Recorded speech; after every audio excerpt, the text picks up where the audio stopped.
नमस्कार, मैं सुनील शर्मा महासेवा न्यूज़ में आप सभी का स्वागत करता हूं। आज बात करेंगे रेरा पर, रियल एस्टेट रेगुलेटरी अथॉरिटी, जो आपको आपके होम बायर्स को सुरक्षित करती है अपने घरों के लिए। उसकी पूरी कहानी, किस तरह से ये रेरा बना, महाराष्ट्र की बात करेंगे, गुजरात की बात करेंगे, एमपी रेरा की बात करेंगे, दिल्ली एनसीआर, सभी तमाम देश भर में जहां जहां रेरा ने स्थापना, होम बायर्स को सेफ्टी मिलती है, न्याय मिल रहा है। ज़्यादा समय नहीं हुआ है रेरा की स्थापना हुए, कम से कम 7-8 साल हुआ है, लेकिन रेरा अच्छा काम कर रहा है। क्या क्या लैंडमार्क डिसीजन है, वो सब विषय पे बात करेंगे हमारे एक्सपर्ट से। रेरा महत्वपूर्ण टॉपिक है, इस विषय पर बात करने के लिए हमारे साथ मौजूद हैं सीए महादेव बिरला जी। बिरला जी, क्या कहेंगे? गुजरात रेरा में आप प्रैक्टिस भी करते हैं और काफ़ी अवेयर करते हैं, एजुकेट करते हैं। गुजरात रेरा भी बहुत अच्छा काम कर रहा है, जैसे महारेरा महाराष्ट्र का रेरा काम कर रहा है, ऐसे गुजरात रेरा भी। क्या कहेंगे सर? सबसे पहले मैं आपका धन्यवाद देना चाहूँगा। गुजरात रेरा जो कि सेकंड लार्जेस्ट स्टेट है जहाँ पे पूरे इंडिया में प्रोजेक्ट रजिस्टर्ड है, अप्रोक्सीमेटली 12,000 प्रोजेक्ट्स गुजरात रेरा में रजिस्टर्ड है।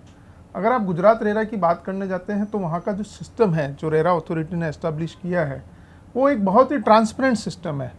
उसमें अगर कोई भी प्रोजेक्ट में अगर कोई खरीदार, जो मुझे किसी को अगर मकान लेना है, किसी को कोई ऑफिस लेना है, तो गुजरात रेरा के पोर्टल पे जाके ये देख सकता है कि उस प्रोजेक्ट में कितने नंबर ऑफ यूनिट्स खाली हैं, कितने नंबर ऑफ यूनिट्स बिक गए हैं। ये एक बहुत ही महत्वपूर्ण और बहुत ही इम्पोर्टेंट ट्रांसपेरेंट सिस्टम जो कि गुजरात रेरा ने एस्टेब्लिश किया है, जहाँ तक मेरा एक्सपीरियंस है शायद वो किसी अदर स्टेट्स में नहीं किया गया है। दूसरा मैं आपको बात करना चाहूँगा कि गुजरात रेरा ने, जो कि सबसे बड़ा महत्वपूर्ण प्रॉब्लम है रेरा आने के बाद, कि कोई भी रेरा अथॉरिटी ऑर्डर देती है और वो ऑर्डर का एग्जीक्यूशन नहीं होता है, उस बारे में गुजरात रेरा ने बहुत अच्छे महत्वपूर्ण निर्णय लिए गए हैं, जिसमें एग्जीक्यूशन को लेकर रियल एस्टेट डेवलपर्स को इवन सिविल प्रिजन की भी सज़ा दी गई है।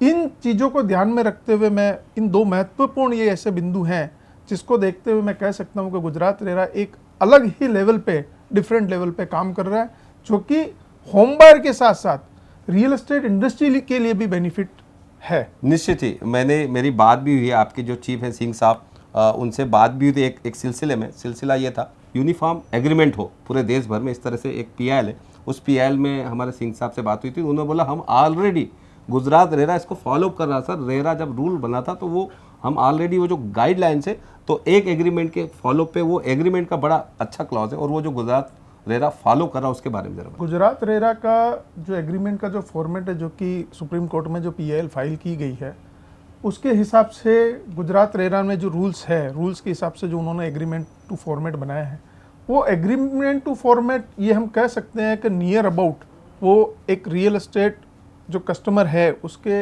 हित को ध्यान में रखते हुए बनाया गया है। वो ऐसा नहीं कह सकते हैं कि वो एक वन साइडेड एग्रीमेंट है जिससे केवल डेवलपर्स को फ़ायदा हो। और सिंह साहब जो कि रिटायर्ड हो चुके हैं, अभी अनीता मैडम हैं वहाँ पे as a chairperson in Gujarat RERA, she is also very positive. और वो बहुत ही, ऐसा नहीं है, उनका ऐसा ही व्यू और उनका अपना खुद का एक मोटिव है कि ये जो रेरा कानून है वो होम बायर के साथ साथ रियल एस्टेट डेवलपर्स के हित को ध्यान में रखते हुए इसका इम्प्लीमेंटेशन किया जाए।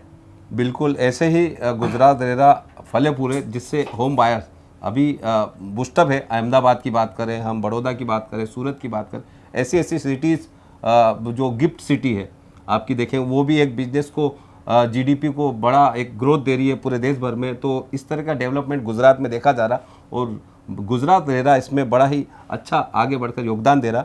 उसके लिए हमसे बात करने के लिए बिरला जी बहुत बहुत धन्यवाद आपको। गुजरात से हमारे स्टूडियो में आए आप, उसके लिए बहुत बहुत धन्यवाद। पिछले 15 साल से एज ए एडवोकेट और सीए काम करने वाले गुजरात में सीए निपुण संघवी हमारे साथ मौजूद है, हमारे स्टूडियो में, मुंबई के स्टूडियो में मौजूद हैं। निपुण जी, आपकी 2 पीआईएल बड़ी चर्चित रही गुजरात में। एक तो ट्रिब्यूनल जो अपॉइंटमेंट नहीं हो रहा था, खाली थी, 2 साल से जगह खाली थी, लोग इंतजार कर रहे थे न्याय के। और दूसरा रेरा, गुजरात रेरा में सीट खाली थी, सब लोगों ने, मतलब उनका रिटायरमेंट हो गया था। तो 2 बड़ी पीआईएल की आपने डिसीजन लिया, आपको सैल्यूट है सर। लोगों को, गुजरात के तमाम जो लोग ट्रिब्यूनल के रियल एस्टेट के जो होम बायर्स हैं, उनको एक जगह दिलवाई कि उनको जल्दी से उनकी सुनवाई हो। दोनों पीआईएल के बारे में बताइए सर। ये हमने एक ऐसा एफर्ट, और मैं वैसे पीआईएल एक्टिविस्ट हूँ, मैंने आज तक करीब 15 पीआईएल्स फाइल करी है हाई कोर्ट और सुप्रीम कोर्ट में। और मैं शुक्रगुजार हूँ गुजरात हाई कोर्ट का। जब हमने पिछली बार पीआईएल करी थी तब भी ट्रिब्यूनल के अंदर मेंबर्स नहीं थे, और हमारे कुछ एफर्ट्स के कारण गवर्नमेंट ने PIL को सही संज्ञान में लेके अपॉइंटमेंट किया था। उसके बाद जो हाई कोर्ट जज थे जो अपॉइंट हुए वो रिटायर हो गए।